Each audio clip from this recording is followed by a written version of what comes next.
Oh, hi, Big Shark. Oh, you're very scary, not? Oh, hey, Mark. We're going to the bigger shark. Oh no, I make funny joke on Jaws now. Oh, pass the football to the shark in his paddle hole. Oh no, that's a whale. Keep your stupid, sarcastic comments in your pocket, Marcus. Ew, Hey. Mark like Marcus, eh?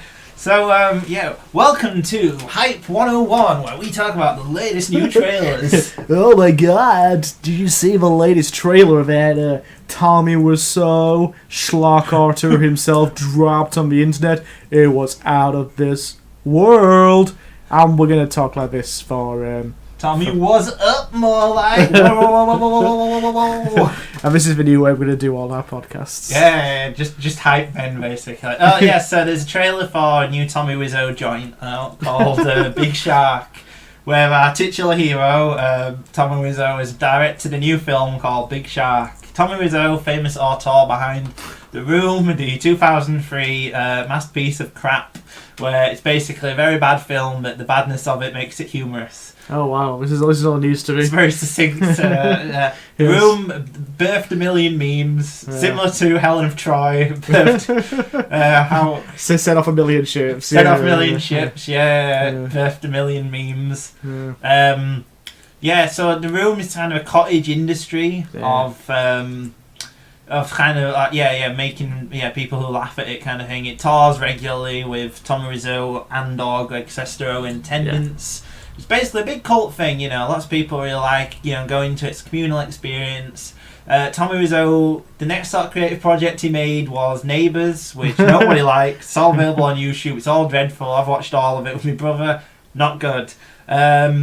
New prominence of him, new people indoctrinated into the cult by the film The Disaster Artist. Hot take, neither of us think it's particularly good. No, it's not very... I like Disaster Artist. I think it's okay. I saw it for free, so I can't really have that much of a... problem with Disaster Artist is the most interesting part of the book is when it talks about the time before they made The Room. Yeah. I know that's such like one of those sort of like contrarian takes, but it's like the two people are more interesting when they're like failures and they can't do anything, and it's just their like personal like rivalries and like friendship getting on top of stuff. Because the book smartly weaves the narrative, so you have a chapter making The Room, a chapter them trying to make it in Hollywood, and the back and forth is what makes it interesting. Yeah. And complements each other. And a lot of the darkness was sucked out of the Disaster Artist. Like, Tommy basically has like one blow up in the film. Yeah. And that's it. Like, you can almost picture Tommy Wiseaus saying, okay, because he had to okay a lot of the stuff. Okay, I have one scene where I go crazy. Yeah. And that's because I like you, James. Otherwise, you don't get your scene. You get your scene. But you have one scene, you go crazy. This is fine. No others though. You can picture it, well, you can see it. But then after that, it was almost like the third part of the bizarre trilogy of The Room, Disaster Artist. Greg Sestero and Tommy Wiseaus basically tried to bring it all back together and go off into the sunset with Best Friends, Volumes 1 and 2. I've not seen Volume 2 yet. I've not seen either. You saw this in exclusive kind of like showing with Greg Sestero there, didn't you? Yeah, it was shown as a double bill at the Hyde Park Picture House in Leeds. Well, we did like a UK tour, but we couldn't go see the local one in Manchester for reasons like I can't remember. So we ended up we had the time off, so like, we'll go to Leeds and go see The Room, because my partner had never seen The Room with an audience before. Mm-hmm. I had, but a very long time ago, and I was eager to see Best Friends. And I had a good time with Best Friends. Is it like bad? Not really. It's for a film with a budget, but it's well made and well shot. Okay, yeah. And it's kind of a strange concept, like Tommy Wiseaus basically turns into Heisenberg from like Breaking Bad. Like it's that kind of story. Yeah. I'm eager to see where it goes in Volume 2, but basically all it does is on the night of screening The Room, it serves as a great warm up. Okay, yeah. Like, it was a really good way of getting the audience into... Oh, did they play Best Friends and then The Room? I would have thought they did the other way around. No, they want to go out on a bang. They don't want to shoot your load too early. Exactly, yeah. Like James Bond. That's going to have loads tonight. We could try and get into every single podcast we record tonight. Just talk about the Oscars. Yeah, talk about the Oscars, yeah. Well, I think Best Picture first would really be blowing your load too soon. I think Black Panther winning Best Picture is blowing your load too soon. The society, let's end it now. But, yeah, so they played Best Friends first. They played Best Friends first, and it served as a really great way of getting the audience like into the spirit. And then when The Room came on, everyone was pumped and hyped and ready to go. But Best Friends itself, I thought I enjoyed it. Okay. Whether it's a good film or not, I'm still struggling with that, and I want to watch the second part just to conclude what I think. But yeah, I enjoyed it, and for me, that's where the story should end. On the whole, Greg Sestero, Tommy Wiseaus saga. You kind of got this odd trilogy of films. You've got you've got The Room. You've got The Disaster Artist. You can substitute it for the film or the book if you want. We'll say the book because the book's better. Yeah. And then you've got Best Friends, which just caps it off. Yeah. Until a couple days ago. Big Shark. When Big Shark. So, I suppose we're going to talk about an important thing here. The most pressing issue of our time. Whether Trump builds the wall. Yeah. What's going to happen with Brexit. Yeah. The rise of nation fascism in several areas of the world. How popularism is shaping and leading to negative results. The destruction of all life on Earth through climate change. And what makes a good bad film. Yeah. So, you know. Well, life's not really worth living without a good bad film. So no. Really the other things are... I would say that, the wave of apathy that's led to these horrible things is because of the lack of a good bad film. People need to laugh. Exactly. So, there's nothing like a good bad film. Yeah. And by that, I mean a film which was designed to be a normal film, but was so inept, so terrible, that the results at the end of it are funny. Yeah. They set out to make something good, but end up making shit and made it unintentionally funny in the process. I'd go even further to say they wanted to make like a masterpiece. Something that was like, a personal statement to the world. You have to have that personal aspect, I think. Yeah, because then they get like your Tommy Wiseaus, your Neil Breens, and Sam and Arthur. Oh sure, yeah. No, Ben and Arthur. Yeah, bad guy. Yeah, so there's a bad film online. If no one's seen it, it's called Ben and Arthur. Oh yeah. I was introduced to it probably about a year ago now by end of last year. About 6 months ago. Yeah, which I was introduced to by Marcus and Heath, and oh my god, what a film! I love Ben and Arthur. Like, I mean, I remember like for our recording, I did such a good job at surmising the film until about halfway through. I was doing really well for about a minute, and then I completely lost the train. So it's like an earnest attempt to do a film about gay rights in America, but the guy just cannot make a film, and it's pretty amazing. In fact, if some of it's on YouTube, I'll try and see if I can put like a link in the bottom description when it's on YouTube. But yeah, something like that where someone earnestly wants to create, even something like Zardoz. Oh, I love Zardoz. Someone trying to make a sci-fi epic masterpiece. And they've just thrown away all caution to the wind and made something just awful. Yeah. But and like, I'd say like Zardoz and The Apple as well. Apple, yeah, that's a great one. Yeah. And they usually tend to be good and all. Like Ben Arthur's not like this, but neither is Neil Breen, where they've got like just enough money for it to be competently shot. Oh, as well. Sure, yeah. The Room sort of falls halfway between, because you put a lot of money into it, obviously, but.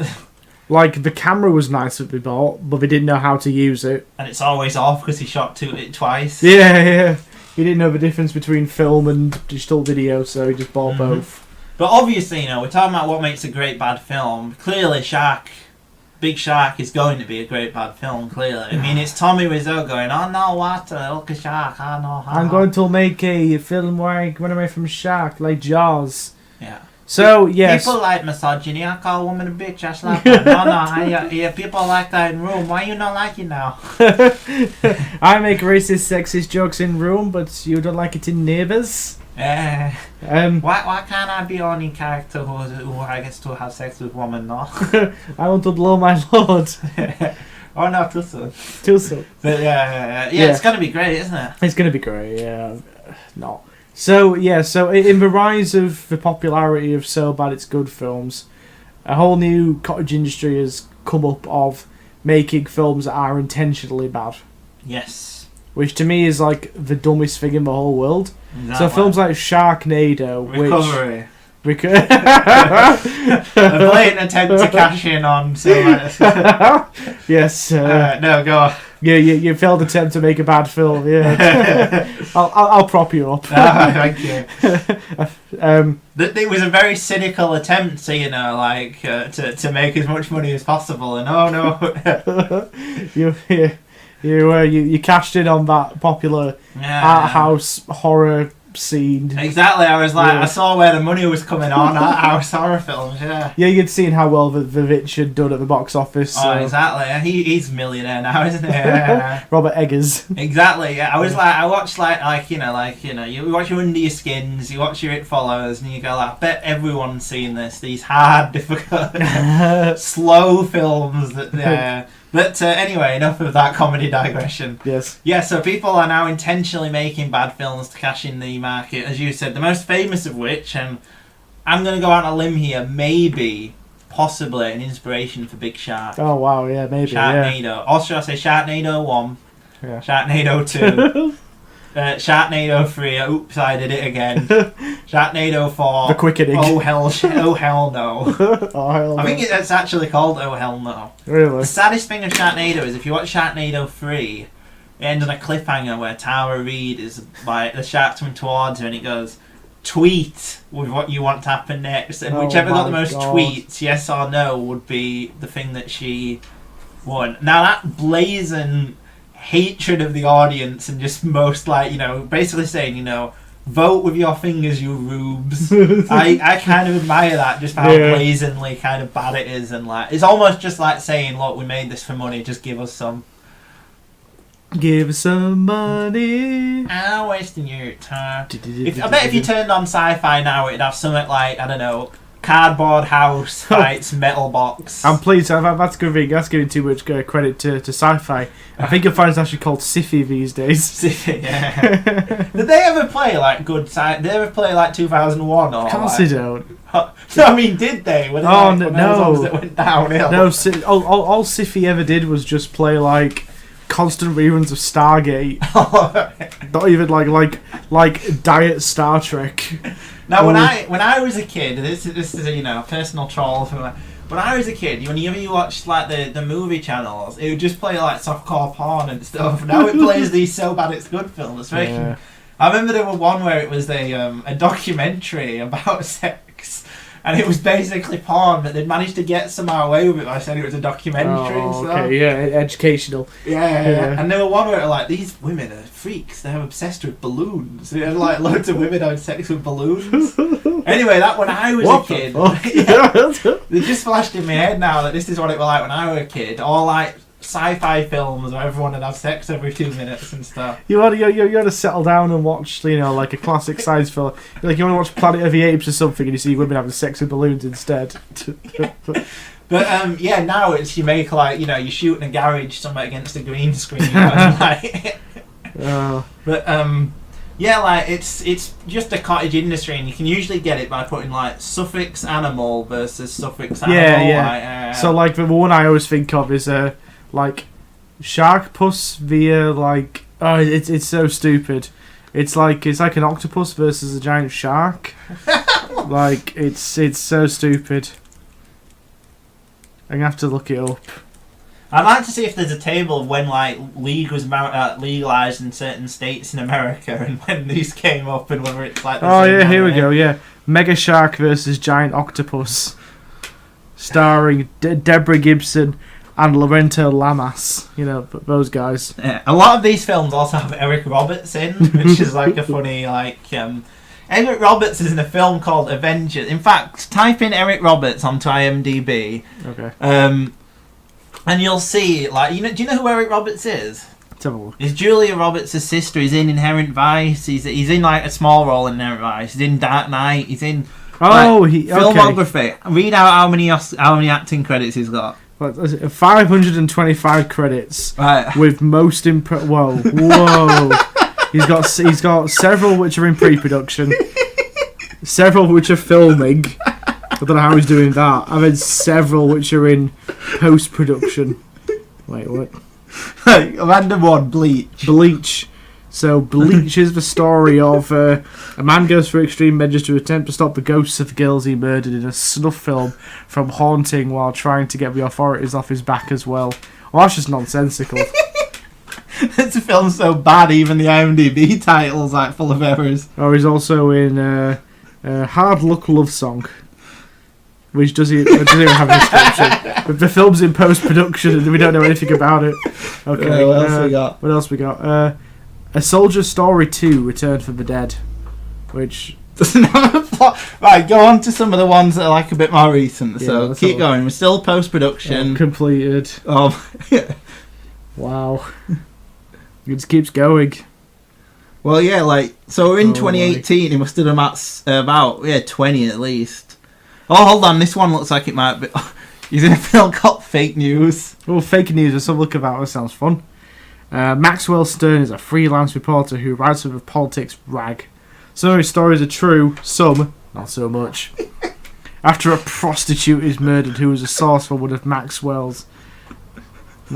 After a prostitute is murdered who was a source for one of Maxwell's stories, literally that makes no sense. He finds himself over his head and potentially the biggest story of his career. Now he just needs to stay out of jail and alive. That is so lame. Wow.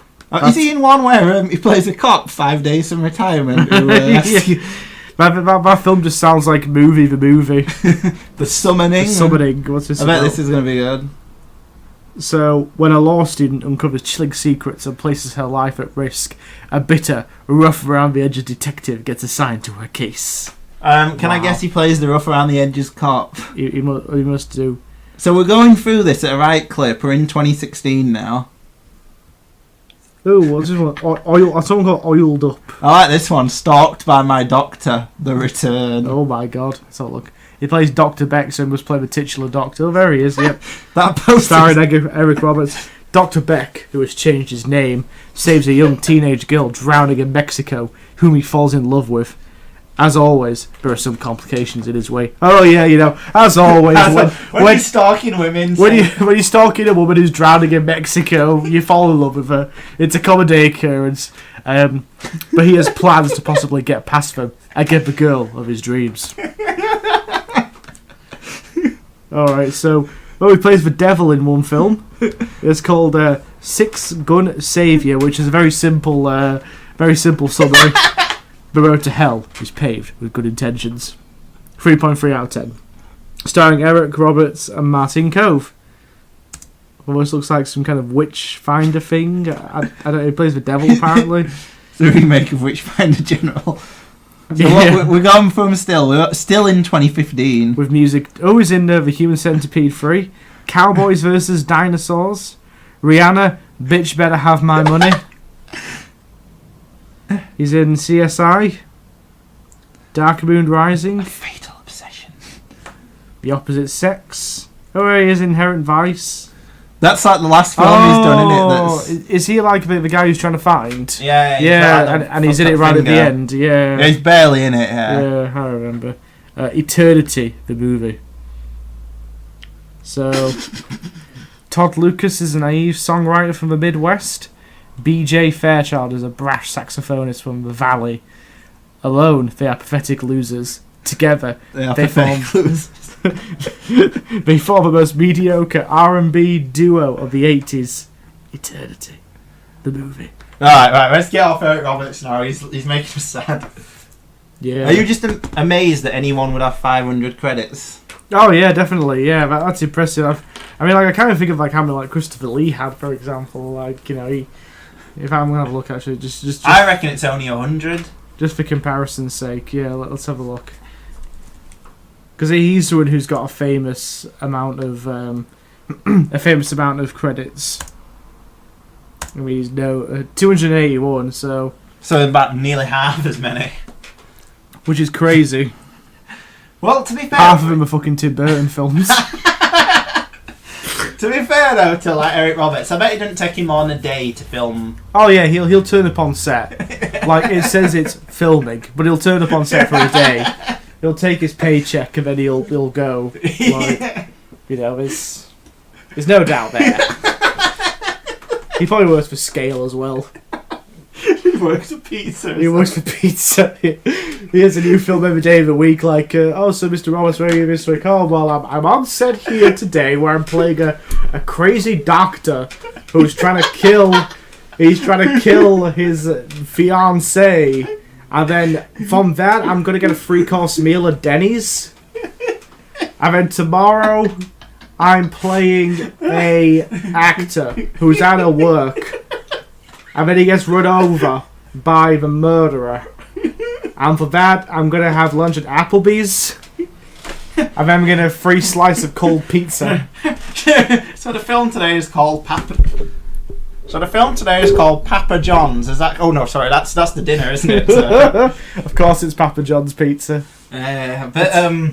So yeah, so our thesis statement for Human Centipede actually is quite interesting in there because that's that was clearly intentionally made to be a bad film. Yeah. Like I've actually seen the first one. Have you? Yeah, a friend of mine got a rip of it that he copied on a DVD and gave to me, and it was one of them where it's like I don't want to watch this, but he sort of lent it to me, and like I was like, it's only 80 minutes. And it's just dull as shit. Like it's just boring, and you know how it's going to end anyway, based on the title. Well, it's one of them where the film is literally just the premise, and that's it. Like, you know, the concept is fairly disgusting. Yeah. Now make a movie out of it. Yeah. Yeah. I don't know. It's no Monday Sallow anyway. That's this film that's actually supposed to. I've not actually seen that. It looks too harrowing, but looks like something that would actually make you feel something. Like, yeah. It's kind of it's objectively awful if you were made into a human centipede. But, it's a terrifying concept. It's fucking stupid. It wouldn't ever happen. I'm sure you'd die first anyway. Like. Yeah, definitely. Yeah. Oh god. They made 3 films off the premise of it. But I just think it's funny how they're like, you know, like the selling point of like the third one is, well, this film's got 100 people as part of a human centipede. I heard that's actually supposed to be a critique of the penal system. Oh, really? Because it's like you're forcing prisoners to do the human centipede. The fucking thing about that, though, is that that could be a beautiful story of community, because they have to move together and stuff. Like, you know, like left, and then 100 people have to, like... Yeah. Like Deadwood people coming together to form a greater whole. It's like Deadwood, but like people shitting in each other's mouths. So, like, yeah. Oh my god, yeah. Maybe that's what the Deadwood movie will be. How funny would that be? It's actually Deadwood's human centipede. Oh no, that'd be cool. Yeah. Like, I like the fact that you went, that'd be awful, as if it was actually going to happen or something. I was just thinking of it, like, that's why HBO's not revealed any information, even though it's coming out in early 2019, because they're just going to release it, and it's just a human centipede, but with the Deadwood characters. Yeah. But Big Shark looks terrible, because it looks like he's in on the joke, basically. It looks like he's gone like, oh, shark film popular, I need more money now. Yeah, like, I'm trying to work out what the motive behind it would be, you know. Money? Yeah, but... I don't know, because millions of people are going to watch this and have, like, parties to laugh at it and stuff. Yeah, because it's like, you know, now that you're in on the joke, like, a part of it's gone. Yeah. Part of the humour's gone. Like, the funny thing is laughing at how inept... like Tommy Wiseau's like attempt to portray his vision was. Yeah. And that's why it's funny. Like Best Friends, like they try to make an actual film. Yeah. And kind of succeed. Like kind of. Like some of it's a little bit, you know, wink wink self-aware, but for the most part, like they do a pretty good job at just trying to make it into a film. All right. Like trying to tell a story. Well, I mean, obviously we've only seen like a minute-long trailer, but you kind of get an idea of what the premise like is enough to know this isn't going to be good or anything like that. But like, I think especially after like as part of like Best Friends, part of it was like, you know, Greg Sestero said in his like little talk he did at the screening. You know, he said part of it was, I want to show people that Tommy can be a good actor. All right, yeah. Because he's never been cast in roles which suit him. Yeah. You know, like he thinks of himself as being like a Fabio type. Yeah. For like The Room, and obviously he's not. He's like a weird vampire. Yeah. So in Best Friends, he plays like this weird dentist. All right. Yeah. Who's like obsessed with collecting gold teeth. Nice. And he's kind of he's a mortician. Yeah. That's it. Yeah, he's a mortician, but he's obsessed with collecting people's like gold teeth, and he doesn't understand like monetary value. He doesn't get them worth a lot of money. He just likes collecting them. All right. Yeah. So you know they basically cast him in a role which suits him. And so same for Greg Sestero, like, you know, he gives a relatively, even though I don't think he's a good actor, like, even, you know, in Best Friends, I don't think he's a good actor. Yeah. But, you know, like, you know, they tried, you know. You know, they did, you know, he did his best, and now it's kind of like, alright, we've proved that we can be real actors. Now we'll just... Let's cash in on this bad movie phase. Yeah. We'll ride the line, which is it's a bit of a disappointment, to be honest. Yeah. Because, like, you know, for me, I don't know where the whole Tommy Wiseau Greg Sestero partnership can end. Because for me, it should have ended with Best Friends. Yeah. Close the book. You've done. Now you can move on. Tommy can live off his millions. Yeah. Because he already is loaded. Yeah. And then he's making all this residual money off a room and touring and... the neighbours' money that must be trillions by now. Yeah.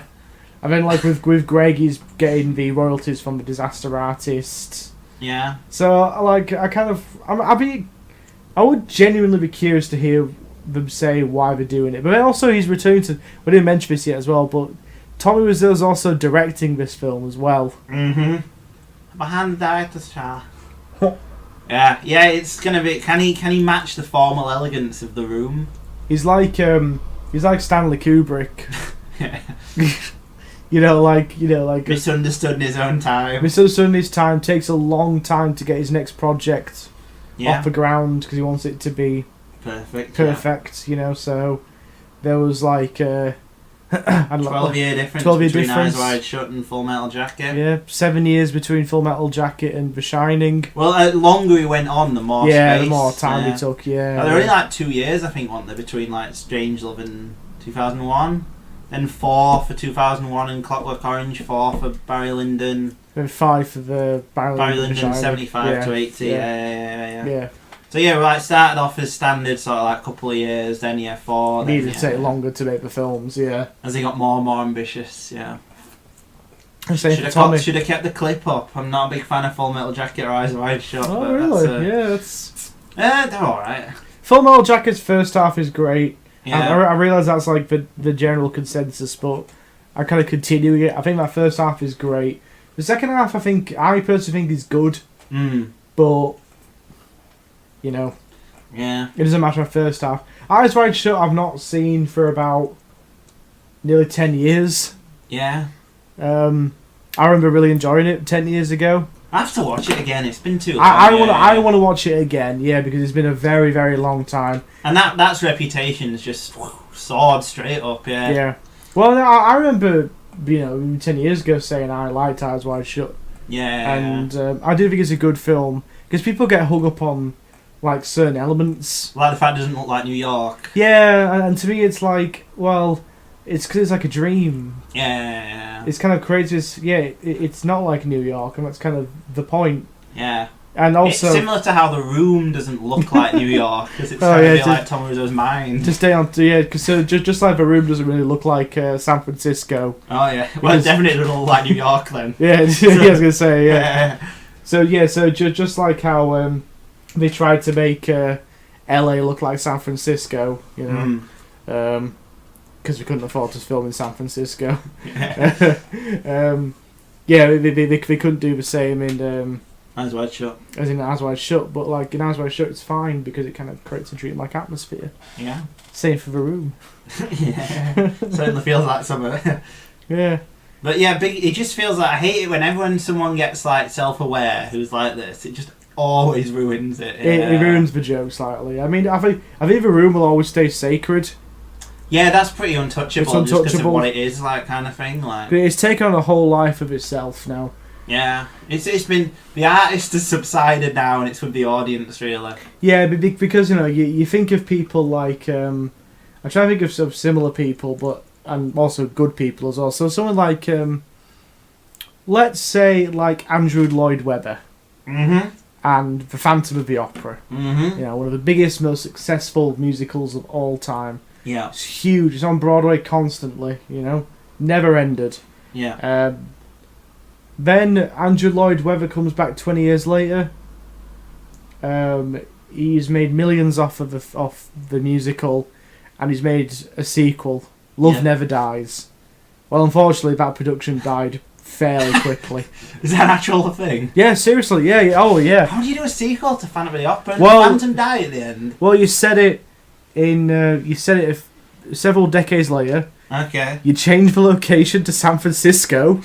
Whoa. Like, I'm fairly sure they changed it to like a West Coast city, and it's going to be dreadful apparently. Okay. But it's the whole thing of coming back out, trying to match what you did when you were younger, and then kind of just no one remembers it, but people will always remember the original thing. Yeah. The Andrew Lloyd Webber element is no longer part of is no longer part of the discourse on Phantom of the Opera now. People just see it because it's a show that's very popular and constantly shows, and it's almost like the whole death of the author thing. Yeah. The Room has taken on a whole life of itself now. Yeah. But it's kind of interesting with that because part of that is the personality of Tommy Wiseau. Yeah. Part of people's love of The Room is also loving the author, which is quite a weird, quite rare thing, I think. Yeah. I think especially like in the whole concept of like the whole like post like death of the author thing, the whole kind of like writing concept. Yeah. Where I think it's really hard with The Room to disassociate it with Tommy Wiseau. Yeah. Like, it's a funny film by itself. Yeah. But it's even... Without knowing his neuroses, Yeah, it's even funnier when you learn about the author. Yeah. So it's kind of weird having something like that where the author really is really tied in. Yeah. And it's kind of like, can you enjoy The Room and not know... Oh, can you enjoy The Room as a funny, bad film without knowing who Tommy Wiseau was? Well, it's one of the great sort of post-textual kind of things, isn't it? 'Cause you have to take something into it to get the full... Yeah. You couldn't just sit and watch it by itself knowing completely everything about it, really. Like, I know everything, really, you can add in things from the author kind of thing, and like... Yeah. Like, most works of art are enhanced by knowing something at least about, like, either the author or the environment around them or the time and stuff. Yeah, like, it's... I suppose part of that is where, like, critical theory's changed. Okay, So, like, that used to be, like, the overriding idea where, like, to understand a piece of art, you need to understand the artist's background and like the their intention context and stuff, like, But instead, then critical theory moved towards thinking of like, well, let's take it as a piece, and let's apply feminist critique, Marxist critique, like different forms of critical theory, divorced from the person who made it. Let's just take it as a piece of art. And that's kind of how critique of art's changed. I never thought we'd be talking about this stuff with a film called what's this called? Big Shark. Big Shark, yeah. So it's just the way like critical theory's changed, where it's moved away from the whole idea of you need to understand who the artist was. Well, that's a fairly nebulous concept because you're never going to understand who the artist is without. Well, the idea is the art is supposed to be the self-expression. Exactly, anyway, So then the idea being then you divorce it from the author. You take it as a piece of art, and then you apply critical theory. Moving past the whole idea of like you putting your artists on like your pedestals, but it's like you could apply your own theories and think about it, and you judge art, and this is the way I approach it: is how does this make me feel? Well, I agree with that, definitely. Like how does this make me feel? Ultimately, I don't think you can ever read anything that makes you like something. Like if you hate something and watch it, you're not going to read someone like, well, actually, their intention was to do this. Yeah, exactly. Like, Because like you hear lots of things of like, well, the author clearly intended this. And it's like, well, how have they got that across? How have they got that across? How have they done that? And how do you know that was their intention? Yeah, exactly. Yeah. I think. Well, what about something like, I don't know, like a Thomas Pynchon though? No one knows who he is anyway. It's like, exactly. Yeah, he's never done an interview. He's never done anything. Like the only thing in it is the. Or like Cormac McCarthy's the same. Cormac McCarthy or a J.D. Salinger type, or Even Harper Lee as well. I was going to say, I couldn't think of the name, yeah. Harper Lee's a really good example. I can't remember who it was now, but I think it was a poet. I think it was Seamus Heaney. Yeah. Like a prominent Irish poet. And he'd written a poem, and he was at a school. And it's a really good example of like Death Off, and I'll have to work out what poem it was, what the line was. Yeah. But a pupil gave him an interpretation of a line. Yeah. And he was like, I never thought of that. Yeah. That's brilliant. I never thought of it that way. Yeah. So it's that whole thing of like, you've got your piece of art, and then you yourself are applying your own personal approaches, and then it opens itself up then to applying, as I say, any kind of critical theory you want. Well, that idea that the author, anyway, the opposite of that, the author idea, is just so stupid now, because it implies the author knows exactly what they're doing. Exactly, going in, like. And you wouldn't say like jazz or something where they improvise it. You wouldn't go like, what their intention is. It's like, well, they just thought of it while they were doing it. Like, it's free just like and like with writing, I'm sure every author doesn't go like, as they think of like the next meticulous word, you'll do it as you're going along and stuff. It's not supposed to be like that. They're like, they don't always know. Yeah. And there's a good Cormac McCarthy quote and all where he's asked to give a lecture about what his work means. Yeah. And he went, well, if I knew what it means, I wouldn't have written it. And then he hung up the phone. And his idea was, if he could just explain what was in them, then he wouldn't bother writing them. He'd just write like an essay about the theme or something. Yeah. Because he's right though. Yeah. If you know exactly what you want it to say through like a work of art, why make it a work of art instead of an essay or something? Yeah, exactly. Like, you want to discuss something, then. Yeah, it should be like the beginning of as Goddard says, you know, he's not the airport, he's the airplane. He's taking you somewhere. Yeah. To bring that up again, yeah. But then, like, I think it also helps just to like level the playing field. So we're not putting artists on pedestals. Yeah. You know what I mean? Like, I think it's really easy to kind of like revere artists, because at the end of the day, they are just people. Well, yeah, they're people just interpreting so what's around them and stuff. Exactly. And you know, equally, you know, you don't know ultimately what goes into every single paragraph or every single note of a song. Yeah, exactly. But it's all about like how you feel watching it or reading it or listening to it. That I think's important. So so getting back to Tommy Wiseaus, he's kind of in a weird. I had another aphorism as well that was appropriate. It's that one. You must have heard that one. You know, it's you can't ever go in the same river twice. You're not the same. The river's not the same. It's like it's every person going to take their own stuff into something as well. Yeah, exactly. Yeah. Everyone's got their own like personal outlook on the world, and you know, me watching a scene of a film, for example, my interpretation could be different. It's like what you take away from it. Well, yeah, and that's fine. That's based on a whole bunch of things, like you know how we feel about certain things, like our backgrounds, where we've come from, where we, you know. Yeah. Like, loads of different ways you can approach it, and I think that's kind of the cool and always constantly exciting things about art. Yeah.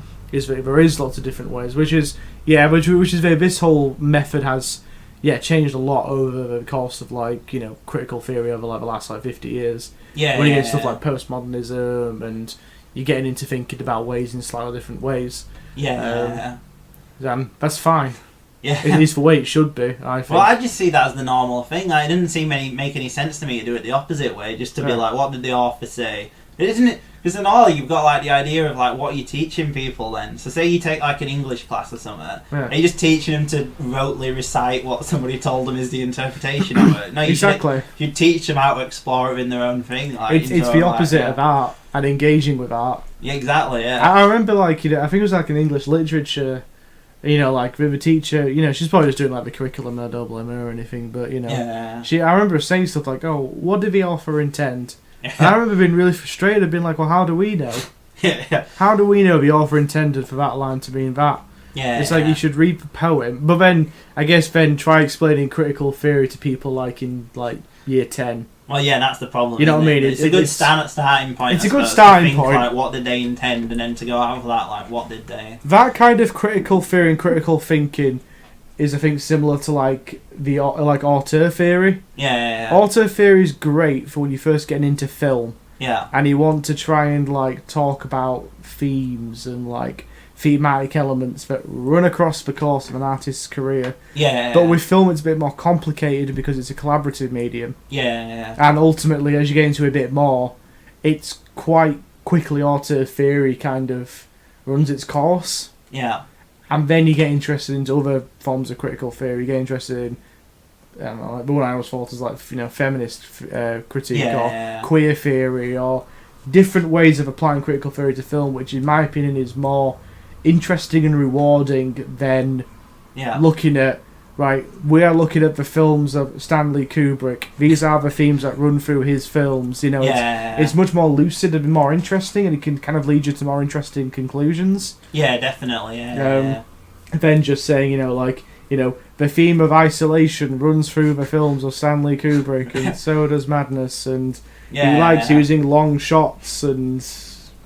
Talk about how the long shot shows that it has evolved in his films. Yeah, exactly. Stuff like that, yeah. I don't find it that interesting anyway, just talking about, like, film through that lens of, like, what would the person trying to say? It's like, it should be, I think film's best when it's, like, a capture of, like a certain moment or something, or, like, you know what I mean? Like, I think a great film, you should be able to, it's like the whole time of when it was made, and it should say, like, everything, basically, about her.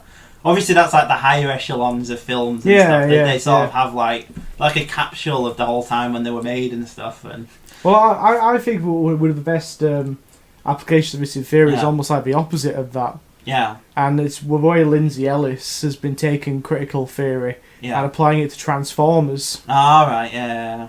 And she's almost elevated Transformers to, almost a work of art. Well, I think it is a work of art in a way. Like, just because something isn't good, I don't think makes. I think just people need to divorce the idea of art is inherently good. Exactly. Yeah, I completely agree. Because it's not good technically a work of art that's just that one where it's the famous one. It's just a toilet in a museum. That's not inherently. There's nothing that you can go that's good because it transcends that concept of good. And bad. Yeah. It's like it was like when you go see a lot of like modern art and people are so instantly like dismissive of it. Yeah. Which I have a real issue with, I it's not my own kind of thing, but I like to try and engage and understand. Yeah. Like we went to the Tate Gallery, which is in Liverpool. Really, really good, really interesting. They had a whole like modern art section, and it was just interesting because you kind of like you're seeing this stuff, and not a lot of it is what I would call my kind of art, but it's interesting, engaging with. Well, how do I feel about it? Yeah. Like, what's this made me think about? Like, why is that there? And it's interesting because of that. Yeah. So I think then you get into the whole debates about, like, highbrow and, like, lowbrow culture. Yeah. So, so someone like Andy Warhol, for example. Yeah. Who basically, took 16 cans of Campbell's soup. Yeah. Like, the most basic of basic commodities. And said, well, this can be art. Yeah. And that's great.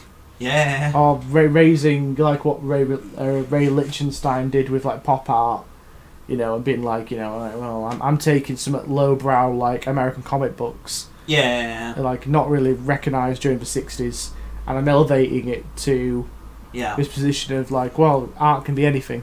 Yeah. And so I think film, similarly, should be like that. So, just because something is bad doesn't mean you can't apply like a form of like critical theory to it. Yeah. And I think you should be allowed to do that. So well, I personally think that if something is bad, in a way, it almost means that it is kind of art, because in order to get you to feel something about it, it must engage you in some way. The worst kind of thing is just like we're talking about Cold Pursuit. You could watch that and not feel anything during it. Yeah, exactly, yeah. Yeah, and it's almost like, I think, there's a good quote I read where someone went, I don't believe in high or low art, I just think in interesting and uninteresting art, which I think it should be like, Yeah, definitely, yeah. Like, I was watching the weekend some Looney Tunes cartoons from the 30s. Oh, sure, yeah. And that's as artful as anything else that's ever been made. Yeah, it takes real work and precision to do, and there's, like, things going in it. It may not be, like, a statement on what the idea of democracy is in the post-war age or something. It doesn't mean it's not like a powerful work of art just because it's not exactly. Like how does it make you feel? Well, it makes me feel joyful. It makes me feel happy. Like as long as you can get some emotions, then I think a work of art's done its job. Exactly. Or even if you can just talk about it in a way that's interesting, like you're saying with Transformers or something. Yeah, exactly. Yeah. They have ultimately dated better and been talked about more than like whatever the fucking generic 4-star film was from that summer. Like, I bet like one of the Bourne films or something. They're probably much less interesting because they are in a way just better, but they're more generic. Like, if you know what I'm talking about. The fact is that through clever application of critical theory, Lindsay Ellis was able to talk about Marxism in the Transformers films. That's kind of brilliant. Yeah, it is brilliant. Yeah. Like, that is kind of brilliant. And so, yeah, it's that whole thing of, like, you can take modern blockbusters and you can apply critical theory to it. Yeah. And I think a lot of the reason why... I was reading something the other day about... it was about something else. We were talking about, like, the way that, like, things have changed and the way people respond to things, and, like, almost like a Facebookization of something, or, like, a Yelp review where it's, like...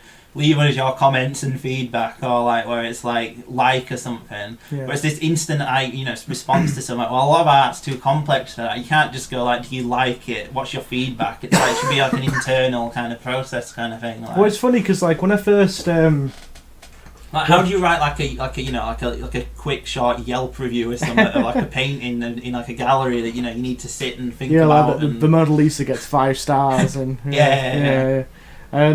it's funny because, like, when I first started going to, like, art galleries and I kind of became interested in art, I remember, like, I used to, like, take photos. Yeah. And now I don't anymore. Yeah. I kind of just... I don't bother. Yeah. Because I think the problem is that, you kind of at the point where... I think with stuff like you talked about, like, you couldn't get a picture... Yeah. Of Starry Night by Vincent van Gogh on the internet, and you can look at it. And it's a gorgeous painting. But gonna go see it? Yeah. Like I did at the Museum of Modern Art in New York. Actually seeing it for yourself, it's different. Yeah. It's a different experience because what you don't get in your picture on the internet is the broad brushstrokes. The paint, which is like, it's thick, you know what I mean? Yeah. And you can see it, and it's amazing. And you don't get that like just through seeing like a picture on Facebook, and it annoys me when people say stuff like, "Oh, well, why would I bother seeing that?" Yeah, I've seen it on the internet 1,000 times, and it's like just sad. It's sad. It's different. It's like gonna go see it for yourself, and like just looking at it and just appreciating it as a piece of art. And like the environment's different. Like when you're in an art gallery, when we were in Edinburgh, went to all of them, and it's like a place where you're not on your phone or something. You actually sat there in the quiet, stood there or sat there in the quiet, and you're actually engaging with it without having. It's not just part of your day or something. It's like something you've gone out your way to do and stuff. Like exactly. Yeah, it's like a contemplation zone or something. You know what I mean? Like it's quiet. You can just go and you just enjoy it. Yeah. I think my favourite one I've been to probably was the Museum of Modern Art in New York, which is just. I've heard that MoMA, and it's supposed to be like just the most stunning. It's absolutely. I could have spent all day there. Yeah. But we had so much we wanted to do. We could only squeeze in like half a day, but I could have spent all day. They do amazing film screenings and all that. I heard they did the new season of Twin Peaks as a film projected on the wall. Wow. Like, so you could see the whole 16 hours of it, basically. Yeah, that's cool. Yeah. All these rare stuff like that. Yeah, it's just like like your collections of stuff, and just like just going and just enjoying it, just sitting there and just it's just quiet. It's nice. There's a great one in Manchester as well. Yeah, Manchester's a great one. It's got a good one. Yeah. Yeah. I think I've been to the one in Edinburgh. There's like a big one like on the like the main. There's the one next to the train station. Yeah, that's one I've been to next to Waverley. Yeah, that's good. And there's the portrait gallery as well. That's really good. Yeah. Yeah, it's great, but and I've always seen with criticism to go really off from Big Shart. We'll get back to it soon. It's like I always feel like the criticism is almost divorced from the text in a lot of ways. Yeah, sure. Because I started out getting into film by reading like criticism and stuff, and it'd be films I'd never seen of it. I'd engage with the criticism like almost separately from the film and stuff. So like that's kind of the ultimate end goal of that, where you can write the criticism, it's reflective, but it's not even you need to know the text really to. Because I think it's like a separate art. Like people think it's like a consumer review where it's just like, should I see this? Like, is it good? It's like, well, no, it may not be good, but it explores this, so it does that. Or like, it's part of why I've kind of stopped writing reviews a lot. All right, yeah. Because I've kind of gotten a little bit like disenfranchised with it. Okay, yeah. Of like, saying, you should go see this, go see that. And I'm like, I'm not really interested in that. Yeah. Because for me, that's not how I consume things. Yeah. We can talk about something like Alita Battle Angel, right? Yeah. Go back to this film that's been obsessing me for ages. Yeah. It's not a good film. Mm. I almost borderline say don't go see it. Yeah. But there's a lot I appreciate and respect about it. Yeah. Even though, and it made me ultimately, right, sometimes I felt bored, but a lot of times I was like, I'm kind of enjoying this. Yeah. I'm feeling something. And I always say it's about anything, no matter what. If it's music, if it's a film, if it's a video game or a book or whatever. As long as it makes me feel something, then it's done its job. Yeah. It must have done something right to make me feel something. Yeah. And yeah, that's the way I pretty much approach anything in terms of whether it's quality or not. So if it's schlock, Yeah. but it made me laugh, Yeah. made me feel happy, then it's done its job. Yeah. I don't think there's anything wrong with that. Well, yeah, exactly. Yeah. Even if it's maybe not ostensibly like, well, good. Like, I think it's fine to admit that, because, you many end up only being like, well, I only watch Goddard and I only watch 7-hour Russian films. Yeah, exactly. Yeah. And, It's like, because many of you'll only end up. I think I know we've kind of dismissed the whole idea of like highbrow, lowbrow, that kind of stuff. But one of my other favourite quotes is by John Waters. Yeah. And he's like, to have good taste, you've got to understand bad taste. Yeah, definitely. Like the two have got to go hand in hand, I think. Yeah. Because if you don't have appreciation of one. Yeah. And you're not going to have appreciation of the other, then it's like vice versa as well. So if you're only watching, what's this film called? Bad Shark. Bad Shark, yeah. Yeah. You don't engage with something that's maybe a little bit more quote unquote intellectual. Yeah. But then if you're only in your ivory tower, watching, endless reruns of Tarkovsky films or whatever, or watching the man with the movie camera and and you don't understand what the quote unquote low culture is into, then you're not going to have a full appreciation or a full understanding of the medium. Yeah. Just as like with a book, it's just as important to read a classic work of literature. Yeah. I think it's also important to maybe not read. Yeah. Because might not have the time. But let's say time's not you're a man of means who is immortal. Yeah, exactly. Yeah, and you've got infinite time, you can do what you want. Yeah. Then you should have the scope and the time to read what's popular. But I also think, though, within this distinction, I think that there is, even within high and low art, there is also, like, the distinction there, like, high art, you mentioned, like, Goddard and Tarkovsky, but there's also high art that's awful. No, of course, and there's also low art that's awful as well. I know, obviously, we're getting into these nebulous concepts of awful and good, which we said can't be defined earlier, but, like Looney Tunes are cartoons. They're really smart and they're well made and stuff, but they would still be classed as low culture. It's low culture. Cartoons for children and stuff. And like Inside Out, is that low or high art? It's about child's emotions, but it's also aimed at children who can't comprehend sort of complex. Like, exactly, and even more like with Looney Tunes, because they were shown as like shorts before the main feature. Yeah, exactly. Yeah, the fact is, like Looney Tunes. Yeah. Looney Tunes were way better than they needed to be. Yeah, because they were made by smart people who were trying to elevate what they were doing, and they did it for the love of it. Like Chuck Jones and all his lot cared about their craft, and there wasn't even a chance that, like with a lot of Looney Tunes stuff, of it ever be seen again. Yeah. You know what I mean? They were just shipped out all over the world, and they were shown as cute little things before the main feature. Yeah. There wasn't a chance that this stuff would be seen again. Yeah. Or you're throwing your stuff into the void. Yeah. But no, yeah, you're right. Yeah, because then there's plenty of quote unquote art house films that we've seen. Yeah. Which are bad. Yeah, like how many fucking mumblecore films are there that are like about it's about after the financial crash, Nigel's come home and I don't know. I can always think of Nigel as a boy's name, but like he's come home and he can't really connect with the outside world because it's too traumatic for him. He wants to be an artist and stuff like that. Or like, boyhood. Yeah. Do you know what I mean? Though it's like the distinction I think should be between whether it's good, not whether it's high or. But again, I know good is subjective again, but I don't know. I'm trying to think like it should be something that is a work of art within whatever you think is you want to watch. Like I think that the only things that aren't worth watching are things where just blazing like attempts to make money and stuff. Like where there's just no one cares on set apart from like Home Alone 2. Something like that. I just think would be like. Yeah. I wouldn't bother watching that because I just know it's just there to make money off of the first one, and it's not there for anyone to express anything with. Or I think as long as like it doesn't like exploit anything. Yeah. Like I think when it starts like with Home Alone 2, it was made to exploit people's affection, and now in retrospect, nostalgia of the first film. Yeah. And ultimately, like it doesn't. What does it do? It just makes you feel angry because now I see Donald Trump in there and. Yeah. I think with the best distinction of high and lows with like music more than film. Yeah. Because like you got loads. Is the Beatles high or low culture? Now it would be seen as high. Yeah. It was low at the time, wasn't it? Like. Well, yeah, but that's the thing because like all the people who write music criticism, were teenagers when those kind of bands hit.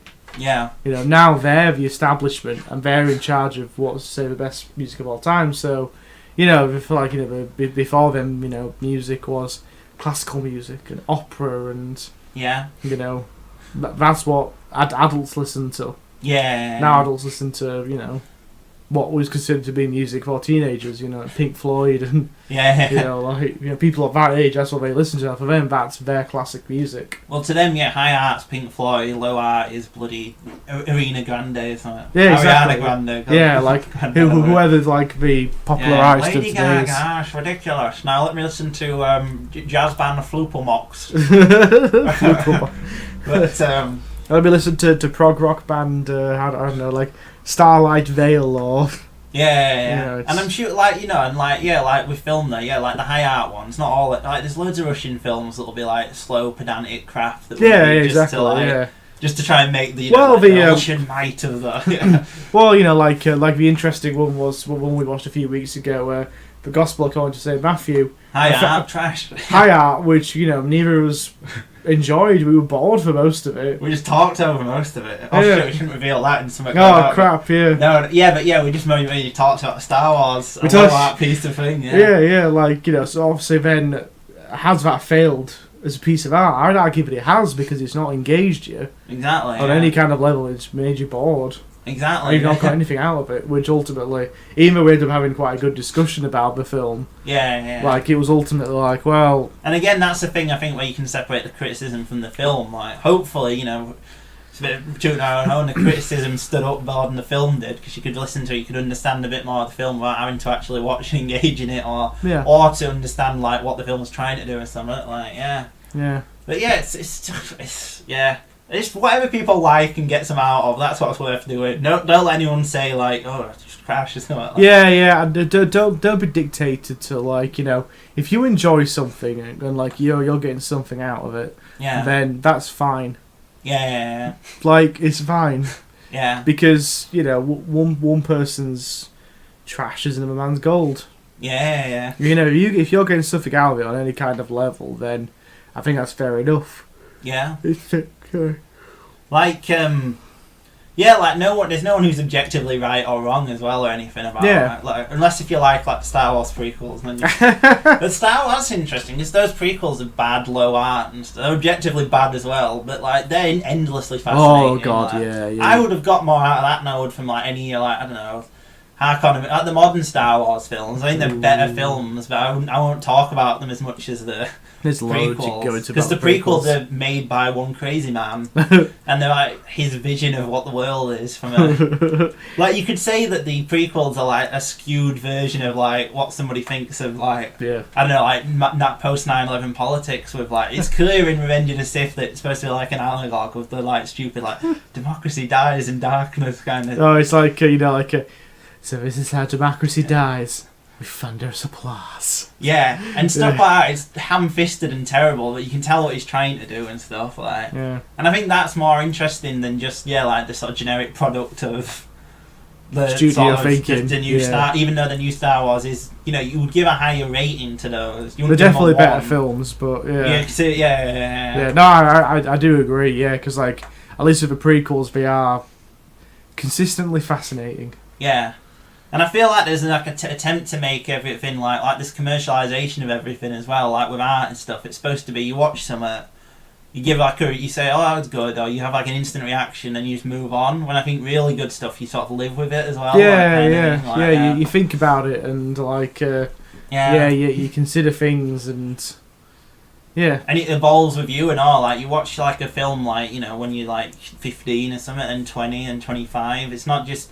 In a way, the film's different because you're different and stuff like that. Yeah, you exactly. see different things in it. And like... So, like, an example I like to use a lot, and it's not a film, it's a video game. Oh, yeah. Anything, yeah. Anything, yeah. Have to be that, yeah. It's Fallout New Vegas. Yeah. Which I remember your dismissive comments of when it came out. Yeah. Well, when it came out, I wasn't a happy bunny. Yeah. I didn't enjoy it.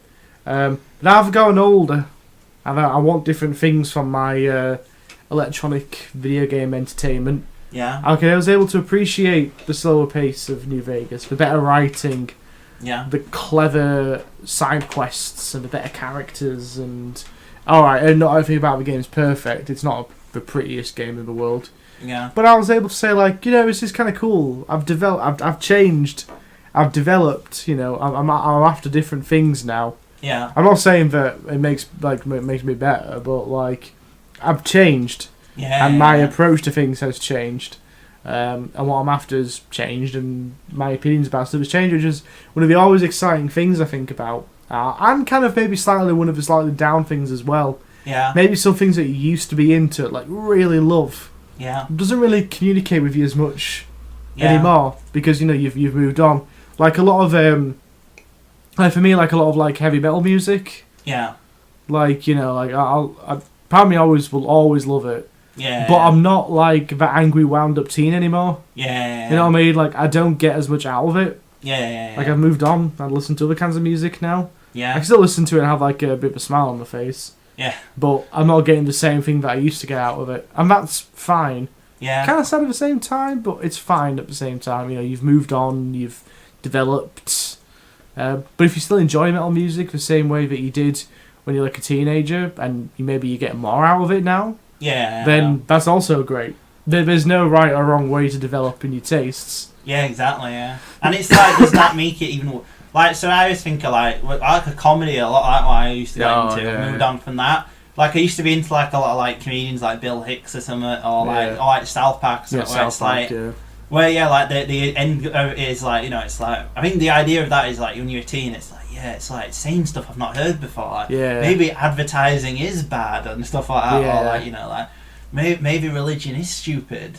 And then you go through your phase where you're like, you just parrot that when you're in an argument or something. Like, well, actually, you know, like, why don't you just believe in the Easter bunnies? Yeah, exactly, yeah. And then, as you get older, it's more like you're developing a nuanced understanding of things, and then and then you sort of hate the things you used to like because you like hate the person you were. Exactly.